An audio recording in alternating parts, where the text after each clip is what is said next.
Yo, this is Matt B2099, and recently a hater commented on one of my videos. They're all exactly the same. Why don't you just zip tie it? It would be the same result. So I'm like, alright dude, I got some zip ties and we got our Glock brand Glock 19, and this is the zip tie Glock.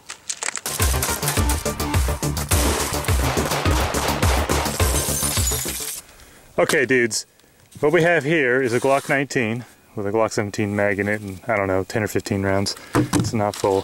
And some zip ties. So recently the rubber band Glock has been getting a lot of views, and this one guy commented, he's like, man, your videos all suck, they're all the same. No matter what you do, the Glock works. Well, we just did saran wrap, the Glock failed. And he's like, man, why don't you just use saran wrap or zip ties? You know, saying that, you know, implying that those were just so ridiculously stupid and it'd be the same old crap.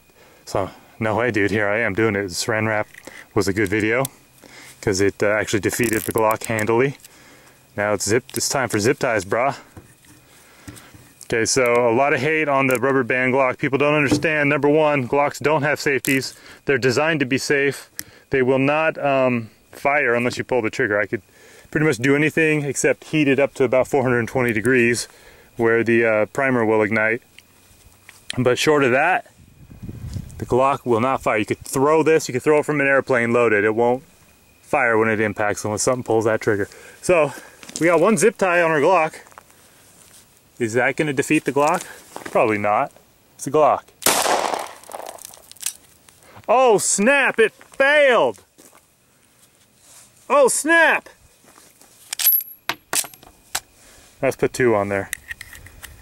It didn't fully cycle and eject the brass and chamber a new one. But that wasn't a spectacular enough fail. Yeah, so this other guy in this other video was like, man, Glock should sue you for misrepresenting their product. I'm like, nah, dude, I've probably sold more Glocks than any Glock salesman out there. By showing how reliable they are. They only fail when you purposely do really ridiculous things that will never happen in real life. Such as putting zip ties around them. That's pretty cool. Okay, the Glock actually failed with one zip tie. So that means we're going to do it with two. It's totally, I don't expect anything to happen. Yeah, it didn't eject the brass. To manually cycle it. There we go. So we know the zip ties will totally take out a Glock. Why do we do this? Well, number one, it's entertaining. Number two, it's fun for me.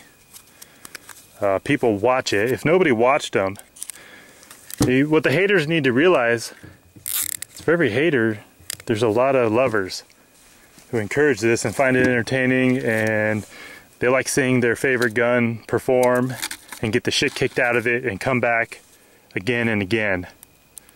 So right now the Glock 17 that I usually use is out of commission because I did the s'mores Glock and haven't had a chance to clean it, and I want to take some pictures, thumbnail pictures with it before I clean it and put it back into service. Look at that, isn't that beautiful? The zip tie Glock.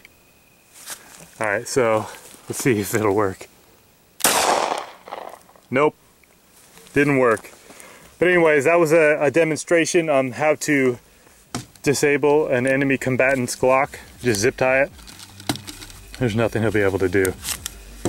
So now I have to figure out how to get these zip ties off. I don't think I actually brought a knife. That was really...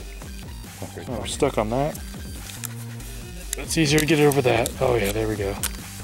Yeah, I'll be selling these zip ties on eBay for $19.99. Thank you for watching, and if you made it this far, I would love to hear what you have to say in the form of a comment. Let me know what you thought of the video and tell me what other types of videos you would like to see. And if you want to drop a like or a dislike, that's also huge and I would appreciate it. Thank you, and Matt B out.